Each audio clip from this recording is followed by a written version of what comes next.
There's a private correspondence that's been sitting in a drawer for 4 years. 3 emails between an Italian journalist and one of the world's most respected cardinals. Their author has now decided to publish them, and they're raising the most explosive issue in the Catholic Church today. These aren't rumors. They aren't interpretations. These are written, signed, preserved messages, and now public. And what they reveal about the question of Benedict XV's resignation goes far beyond what anyone had said until now. By the end of this video, you'll have something new, concrete, documented, that no mainstream journalist has yet assembled. 3 emails, a cardinal, a book on the impeded see, and a response that reopens everything. By the end of this video, you'll understand why these 3 emails may be the most significant documents of the last 12 years on the question of the legitimacy of the papacy, and why the silence surrounding them is part and parcel of history. Let's see what exactly happened. In the last few hours, journalist Andrea Cianci has published on his YouTube channel and quotidianoweb.it a series of private emails exchanged between 2021 and 2022 with Cardinal Robert Sarah, one of the most respected African cardinals in the Catholic world. Cianci explained the reason for this decision, made after 6 years of institutional silence. 1,500 articles produced, 3,000 videos, 186 conferences, and 56 petitions signed by over 20,000 faithful. There was no formal response from the Holy See. With the death of Francis and the election of Leo XIV, Cianci decided it was time to bring this evidence to the public light. The first email dates back to April 9, 2021. Cardinal Sarah's secretary, Don Francesco Morena, wrote to Cianci in response to an article he had published on the blog of Marco Tossati, the doyen of Italian Vatican experts. In that article, Cianci had called Bergoglio an anti-pope at least 20 times and had illustrated the thesis on the nullity of Benedict XV's resignation. The Secretariat's response read, "His Eminence Cardinal Sarah has received your text and thanks you sincerely and blesses you from his heart."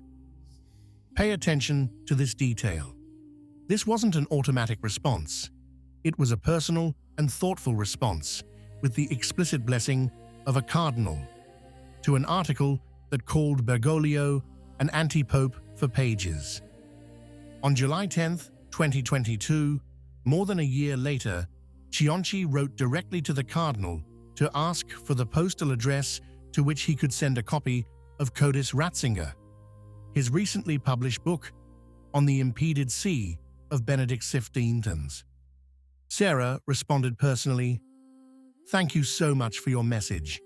Pope Ratzinger is a teacher and a liturgical spiritual guide of exceptional depth.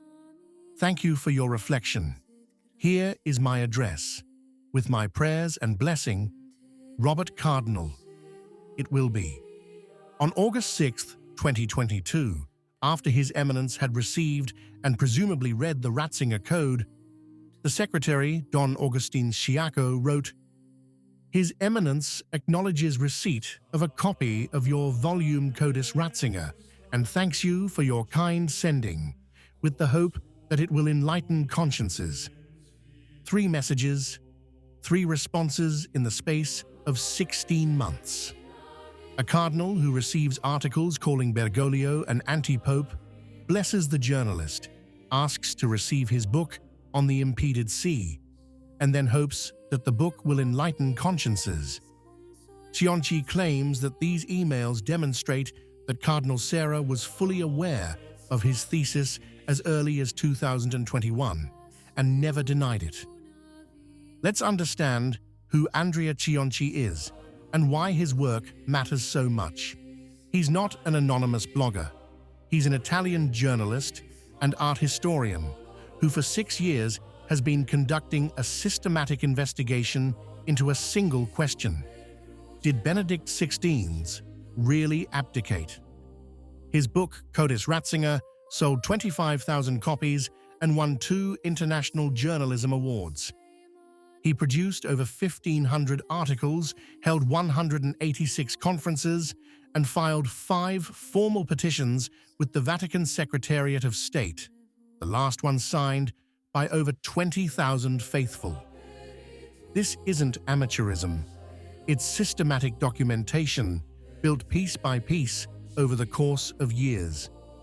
Cianci's central thesis is this: the Declaratio, pronounced by Benedict XVI on February 11, 2013, was not an act of abdication.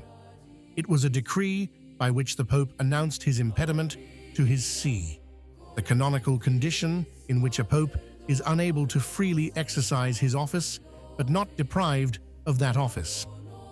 The canonical distinction is fundamental. A Pope can renounce the ministerium, the practical exercise of government, without renouncing the munus, the sacred and indelible office of the papacy. In his Declaratio, Benedict XVI used the word ministerium, not munus. For Cianci, that lexical choice was deliberate, a clear message for those familiar with canon law, according to Canon 332, paragraph 2. The consequences of this interpretation, if true, would be canonically devastating. If Benedict XVI never abdicated, the See of Peter has never been vacated. Francis was not the Pope. He was an anti-pope. And if Francis was an anti-pope, all his acts are canonically null, including the 108 cardinals he created, including Traditionis Custodes, including Fiducia Supplicans. But there's something the headlines haven't revealed. On April 14, 2026, LifeSite News revealed that the Vatican Tribunal confirmed an ongoing formal investigation into the validity of Benedict XVI's resignation. This is not just a rumor. It is a formal act recognized by the legal structure of the Holy See. In the same period, the former magistrate Angelo Giorgiani, former Undersecretary of the Interior with responsibility for religious affairs, sent Cardinal Parolin a formal canonical opinion. He listed 4 separate defects that would render null and void the conclave of May 7th and 8th, 2025, which elected Leo XIV. The first flaw: 133 cardinal electors, 13 more than the maximum limit of 120 established by the Apostolic Constitution, Universi Dominici Gregis, in Articles 76 and 77. The second, 108 of those cardinals appointed by Francis, who according to this canonical current was not the legitimate pope. The third, a cell phone found in the possession of a cardinal elector after the extra omnes, violating the conclave's secrecy. The fourth, a cardinal left the conclave before its conclusion. The crux of the matter is this: if even one of these 4 vices were canonically founded, the conclave of 2025 would be null and void. Leo XIV would not be the canonically elected pope. The see would still be vacant, and the only legitimate conclave could be convoked only by the authentic cardinals, those appointed by John Paul II and Benedict XVI before 2013. According to Cianci's calculations, these authentic cardinals currently number around 25. It is they, and they alone, who have the canonical right to gather and elect the legitimate successor to Benedict XVI. A new conclave, a vacant see that no one has yet formally declared. The real question, the one that no one dares to ask, is: why did Cardinal Sarah, who knows canon law better than almost anyone else, choose to respond personally to Cianci? Why did he remain silent for 4 years? This isn't a rhetorical question. It's the question tens of thousands of signatories have been asking for years. Cianci wrote directly to the cardinal, "Your Eminence, if you wish to sue me for the dissemination of these emails, go ahead. But do you realize that the very survival of the Holy Roman Church is at stake?" And he added a warning. Other, even more significant materials are being held by trusted individuals as collateral. This isn't a threat. It's the position of someone who believes they have evidence that transcends their own individual identity. The time has come to answer the question we opened with. Those 3 emails do not constitute an official statement from Cardinal Sarah in support of the impediment of the thesis.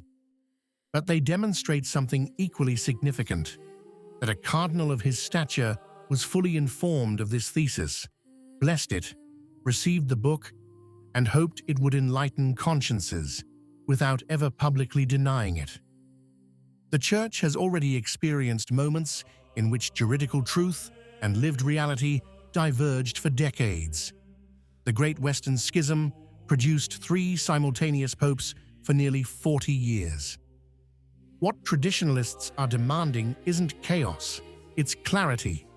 If there's a formal investigation underway in the Vatican Tribunal, if a magistrate has sent 4 canonical errors to the Secretary of State, and if the emails of an 80-year-old cardinal show that the matter was known at the highest levels, then silence cannot be the answer. Fidelity to tradition is fidelity to the law, not to the person who occupies a seat, but to the law that establishes who has the right to occupy it. And that law, for 2,000 years, has not belonged to men. It belongs to Christ.